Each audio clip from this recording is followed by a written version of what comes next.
Yo les potes, c'est Ankai, on se retrouve pour le descriptif de la conférence Microsoft lors de la Gamescom.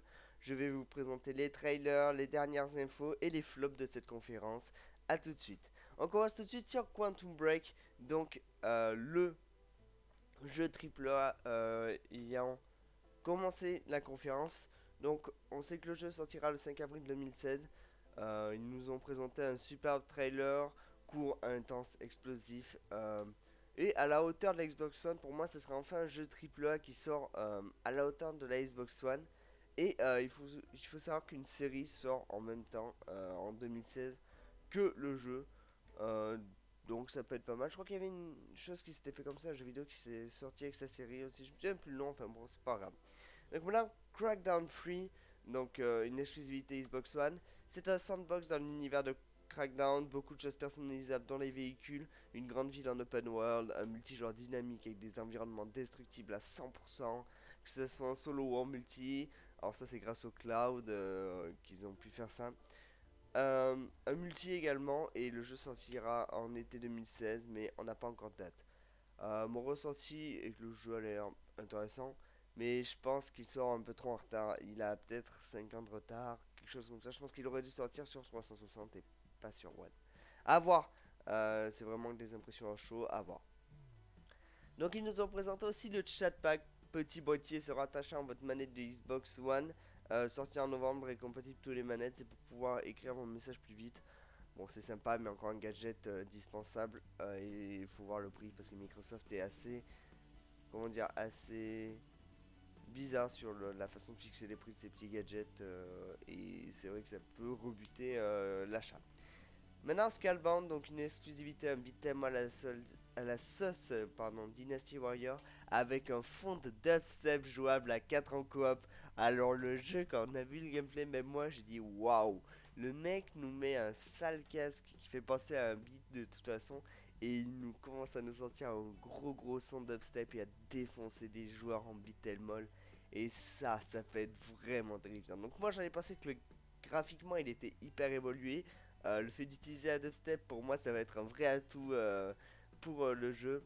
Mais en même temps, utiliser la dubstep, parce que là, c'est quand même de la dubstep bien hard. Ça peut rebuter certaines personnes, à voir si on peut choisir un style de musique différent. S'ils l'ont fait, ça peut être vraiment un gros atout pour eux. Donc la rétrocompatibilité, on s'y attendait, elle avait déjà été présentée à l'E3. Donc c'est décidé, elle est gratuite à partir du mois de novembre. Et tous les jeux gratuits sur 360 chaque mois, grâce au truc, la Game of the Month ou un truc comme ça, seront aussi gratuits sur One. Bon, c'est sympa, mais ressasser des vieux jeux ne fait pas avancer la console pour moi. Mais c'est bien de l'installer chez Microsoft. Mais je pense qu'ils se sont un peu trop reposés dessus pour l'instant. We Happy Few, first sur Xbox One et PC, c'est les créateurs de Contrast. Le jeu prend en effet place dans une Angleterre dystopique, en fait c'est totalement imaginaire, ou alors les Allemands ont gagné la Seconde Guerre mondiale et les gens prennent de la drogue pour être heureux et tout. Bon, alors mon ressenti c'est que le jeu est loufoque et bizarre, mais ça c'est ce qu'il veut le jeu. Mais à voir si le succès de Contrast se répète ici, le jeu devrait sortir en 2016 sur PC, Mac et One. Halo 5 multijoueur, c'est une exclusivité Xbox, bien sûr, fallait s'y attendre, c'est logique. Donc leur ambition est de redéfinir le multijoueur console, en même temps c'est eux qui l'ont créé, donc c'est vrai que ça peut être à voir, parce que le redéfinir et lui donner une nouvelle vie, ça pourrait être sympa. Pour ça, ils ont balancé deux nouveaux styles, donc la Warzone, la zone de guerre, et l'Arena, les arènes avec des nouvelles habilités comme une petite sorte d'exo, comme sur AW, mais le jeu va retourner sur la scène e-sport, et le jeu multi pour tel, on n'oublie pas les joueurs non pro. Ce que j'en ai pensé, c'est que c'est un très bon Halo, tentant de se donner une deuxième jeunesse, mais dans un style FPS déjà bien conquis par BF ou Code, donc je pense que ça va être assez compliqué.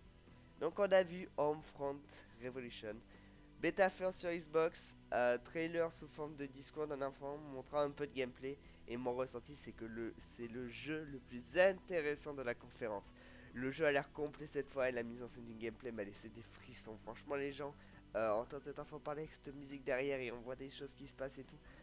Waouh, le jeu est vraiment à la hauteur de nos attentes, je pense. Il sortira en 2016 sur PC.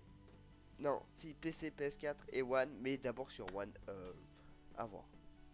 Dark Souls 3, Donc un trailer terrifiant et noir. Mon ressenti c'est que le jeu nous habitue à une difficulté immense, donc c'est monnaie courante chez From Software, mais cet opus semble plus noir que les autres, voire même darkness au plus total, et ça, je pense que ça va faire plaisir aux fans de la série. Donc maintenant Ark, accès anticipé sur One, et ça les gars c'est énorme, la meilleure info de la conférence pour moi, mais pas étonnant, vu que le jeu marche sur Steam en accès anticipé, Microsoft a vu la poule aux œufs d'or et il veut récupérer de l'argent sur ce jeu, c'est logique et nous ça nous fait plaisir parce que Ark il est vraiment très très bon. Just Cause 3, donc Just Cause 2 gratuit avec Just Cause 3. Sinon, quoi dire, à part Michael Bay présente Just Cause 3, boum boum, ça saute partout. Non, sans déconner, le jeu a l'air intéressant et magnifique. Mais pour moi, il a un peu trop d'action ou il en montre un peu trop. À voir, par contre, le jeu peut être il va être hyper bien, j'en suis sûr.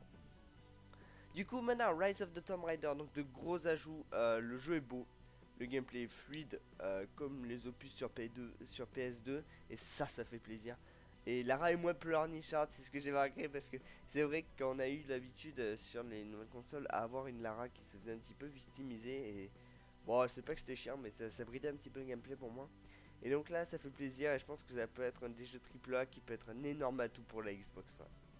Maintenant, Halo Wars 2, donc c'est une exclusivité Xbox One et c'est un jeu de stratégie en temps réel dans l'univers Halo. Il sort sur 2016 sur One et PC. Alors j'ai mis bof parce que ben, malheureusement on n'a pas vraiment euh, de réel atout dans le jeu. Le gameplay reste le même que sur le 1, le graphiquement ça c'est un petit peu upgrade mais ça reste tout.